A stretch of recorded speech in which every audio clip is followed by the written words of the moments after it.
Good afternoon. সেরকম আলোক চল নিয়ে বসে পড়েছে আজকে লাঞ্চে লোভনীয় খাবার।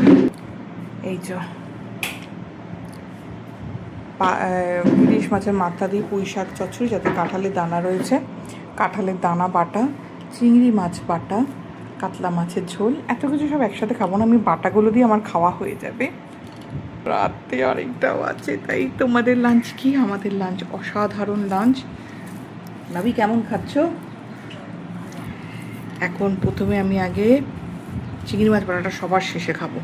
প্রথমে আমি নারকোল বলছি, এটাই কী বলে জানো, কাঁঠালের দানা বাটাটাতেই খাবো। হ্যাঁ,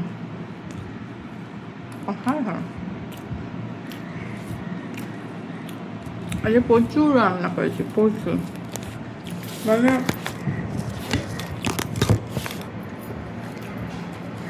এক নিঃশ্বাসে ঘন্টা দেড়েকের মধ্যে রান্না নামিয়েছি আজকে।